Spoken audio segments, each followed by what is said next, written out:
Ready? Yeah. Okay. So today I'm going to talk to you about female genital mutilation.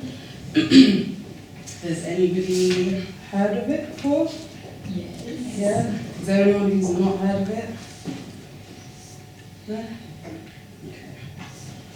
So by the end of the session, the aim is that you'll be able to describe, I'll refer to it as FGM because it's shorter, that you'll be able to describe what FGM is, to list the effects of FGM and identify some of the signs of FGM as well.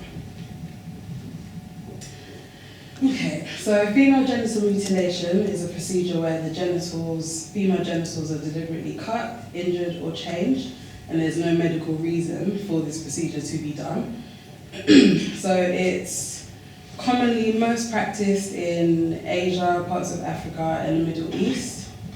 The procedure is usually done when a female can be done from birth up until they're around 15, but it's most commonly done once they've started puberty.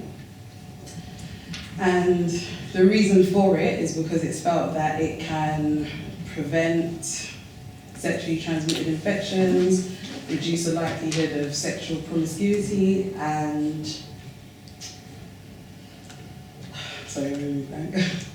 but they are the main reasons.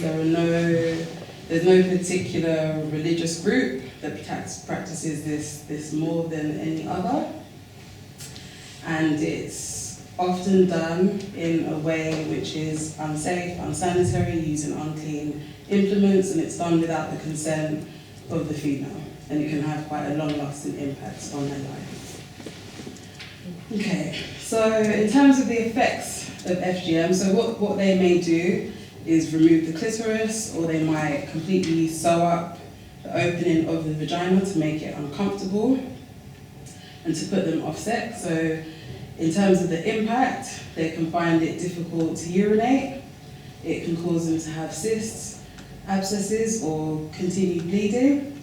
Repeated infections such as sepsis, which can either lead to infertility or death. Mental health difficulties, so it's emotionally traumatic, so some people find themselves having flashbacks. Issues of depression, anxiety, self-harming. Pain and difficulty having sex, so it can cause issues in their relationships in adulthood.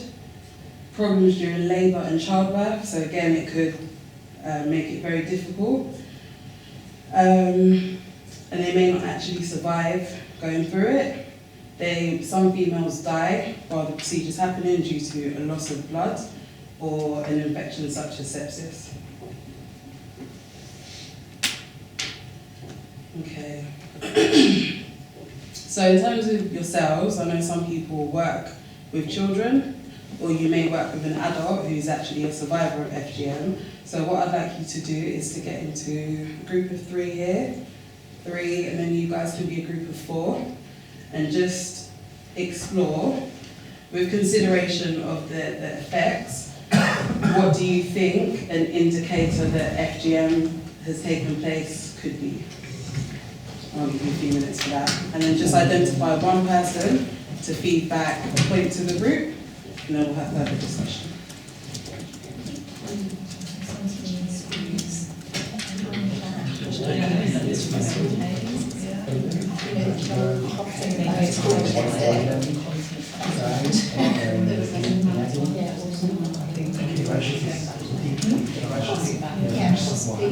Any absence from school. Because usually your kids we will see how the thing is, it's like all the control but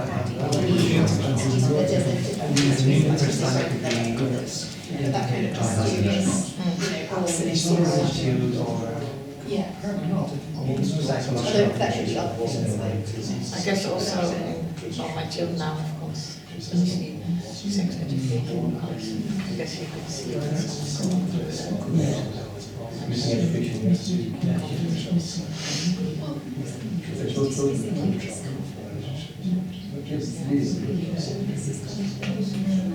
Let's control fear of. I think somebody the question also personal space.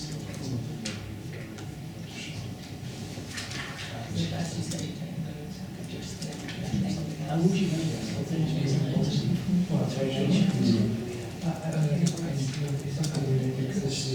you ever try?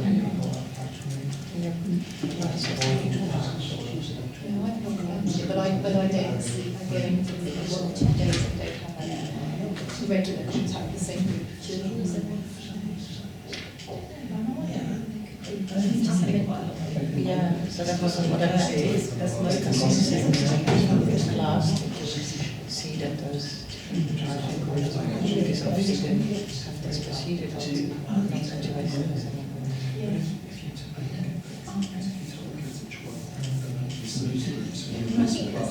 They might get really anxious. I think most girls will giggle.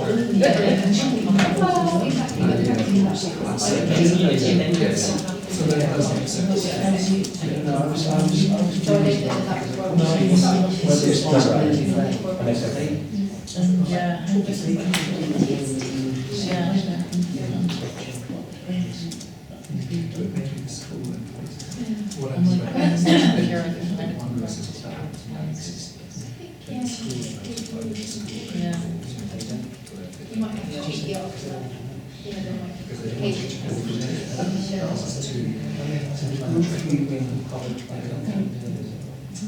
I mean, the sepsis, certainly, if somebody's got sepsis, you need to get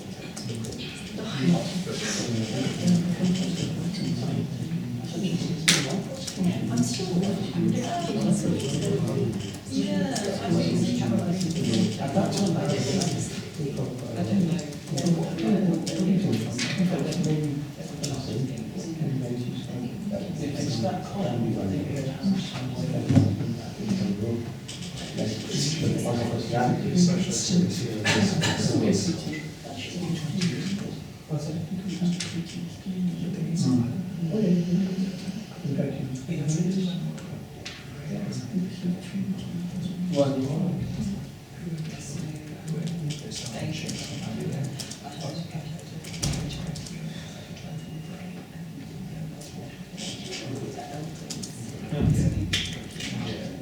Okay, group 3, do you need more time or are you ready?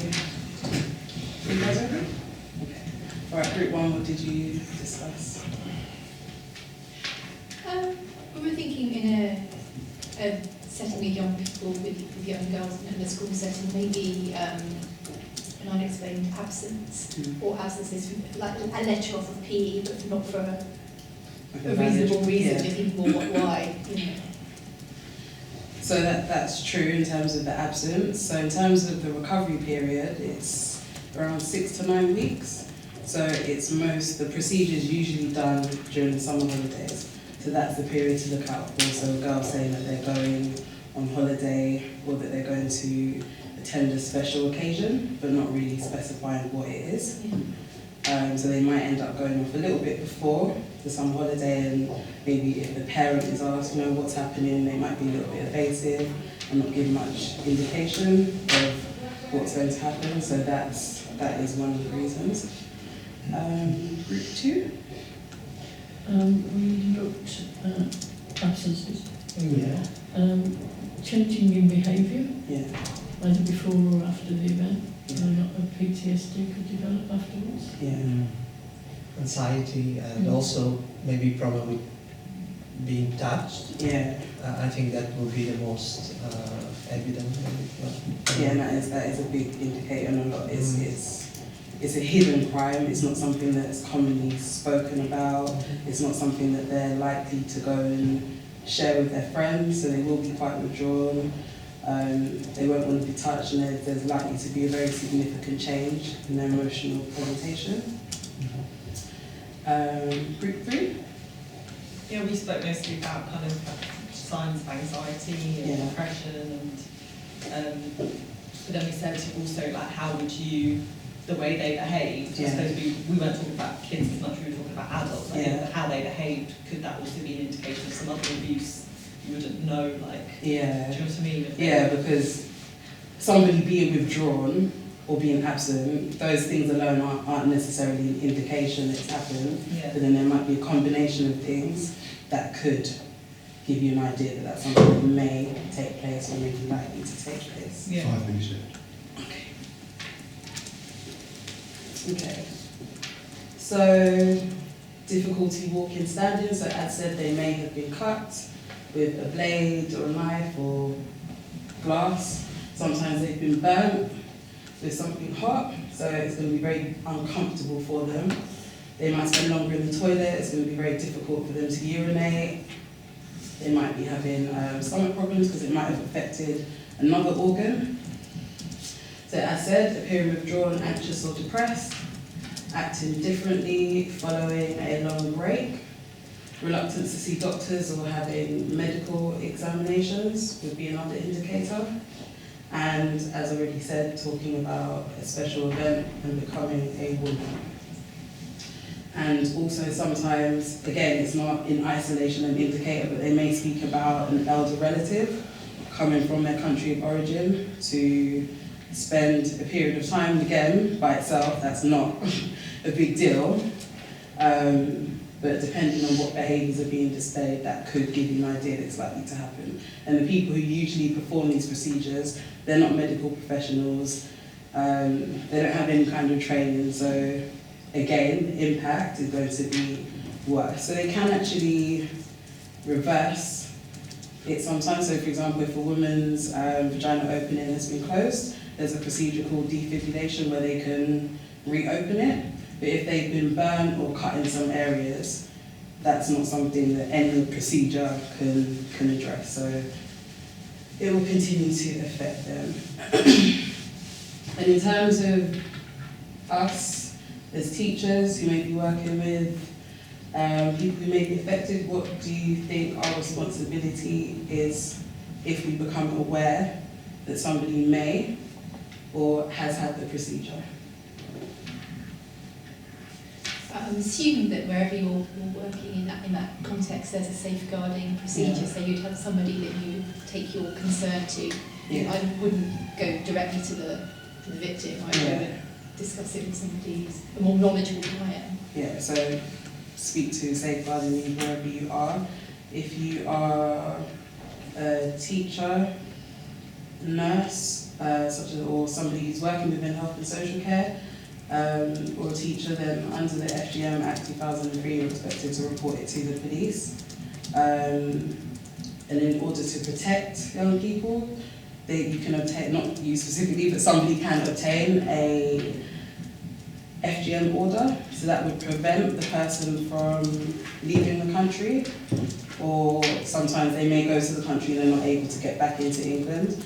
So that act, that order will protect them, and if somebody is found guilty of carrying out the procedure, they can be in prison for up to 14 years.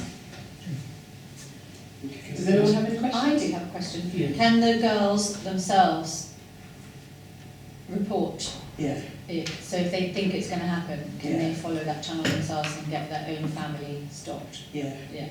Or Does that even, happen for more? example, there might be an older sister or relative in the family that it's happened to, and they could approach a court and they can remain anonymous, and as long as there's sufficient evidence, Right. an order would be obtained, and they wouldn't know who has shared that information, so that they would also be protected under the law. So if anyone discloses anything like that, whether it could be an older sibling or Yeah. something, then you need to take action. Yeah, you have to share it with somebody. Just wondered, I'm interested, my daughter's class at school did this as a topic. Oh, okay. At the time, as I remember, no one had ever been prosecuted. So I wonder if, that's 2003, People have now. how many Yeah. though? Is it, you'd Not think many. it would be, if it's as widespread, and I'm sure it is, Yeah. why have there been so few prosecutions? I think sometimes people are scared to speak out. Sometimes communities protect people because even though it's illegal here, in their minds what they're doing is right. So if it's something that you speak about within your group and they don't see it as an issue, in their eyes there's no necessity to share it with somebody else because they're not doing anything wrong. And sometimes people come here and they're not aware that they are breaking the law. But why, that's 2003, it seems a long time for there to be so little, because it's obviously a very serious crime, isn't it? But I mean, sometimes some people have never heard of it, they're not aware of it, they don't know what the signs may be. So even if they're within their family network, they're not aware, there could be somebody else who may recognise it and they could take it forward. But sometimes people just don't know, they don't want to. Sorry. Yeah, I understand the obstacles, but it just seems. Yeah. I find it odd that Yeah. if you know that they have. You would, considering the impact, you would think Yeah. that people would go straight to the police and share it, but sometimes the fear of getting family in trouble or losing that relationship or keeping that relationship is more important to them than their own safety. And they may not even understand that it's a risk, it's just something that it just happens and you just go with it. So it doesn't really answer the question, but that's a reason why some people may not be forthcoming or discuss it with others. Okay. Thank you.